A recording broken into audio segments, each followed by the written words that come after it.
off to an island ruin, place where the ancient Maya would come to search for fertility. Women would come from all over the area to pray and to give offerings to this one particular site about 20 miles off the coast of the main Yucatan Peninsula. They would come here to look for a way to give birth.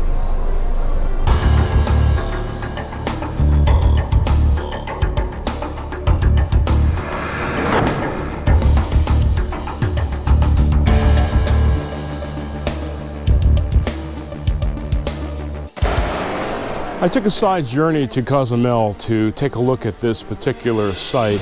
Now, Cozumel has gotten a bad rap over the years. Yes, there are hotels and trinket shops and all sorts of other weird things that 21st century tourists buy on the southern tip where a lot of cruise ships dock. But about 85% of the island is jungle, and about, frankly, 75 to 80% of it still has ruins that haven't been touched yet. So we're here in the middle of the island looking at some of these ruins. There's a certain commonality to Mayan architecture. Once you see one ruin, essentially you see them all, but it's the placement that's most intriguing. Now, a lot of the larger ones on the peninsula of the Yucatan were placed above water sources, as this particular spot in Cozumel probably was as well. But why this particular spot? The entire island is limestone, which means there's a lot of water below the ground, as it were. But again, this is a perennial problem as to why particular spots were chosen by ancient civilizations to build their temples. Over the years, I've discovered that many sacred sites scattered throughout the world are located at ground places that have unusual magnetic fields coming from deep within the earth. Armed with a very sophisticated device called a Gaussian magnetometer, I've surveyed the natural and geometric fields of hundreds of these prehistoric sites. But as I would approach a special temple, the magnetic field radically changed, revealing an astonishing pattern. Ancient people chose specific locations for their sacred buildings. The sites were built on top of wildly fluctuating magnetic fields.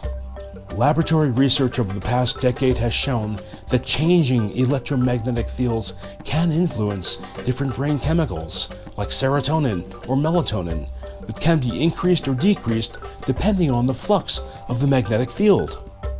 One's mood and general perception of the world can be altered.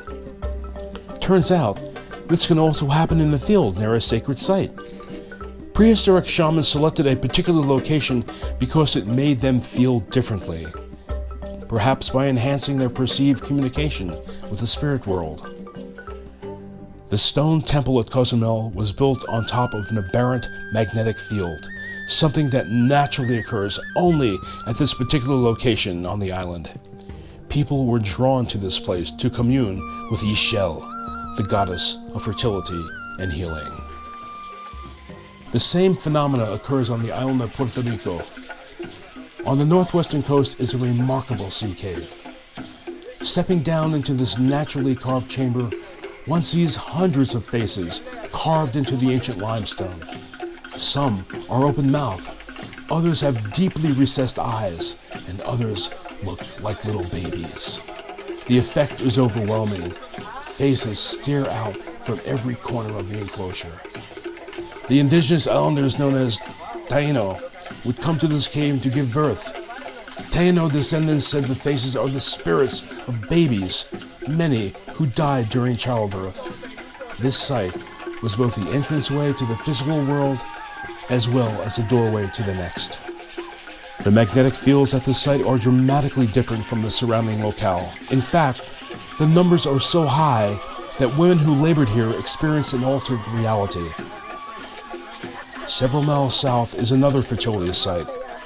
In the center of a circle of upright stones, many painted with birthing images, are some of the most violently changing magnetic fields yet measured.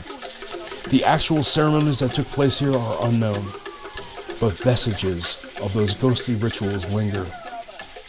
The pathways, gathering places, ceremonial standing stones continue to capture the hearts of modern women, like those using the site as a special place to practice their ancient craft, the brujas, the witches today. who are still in tune with the old ways.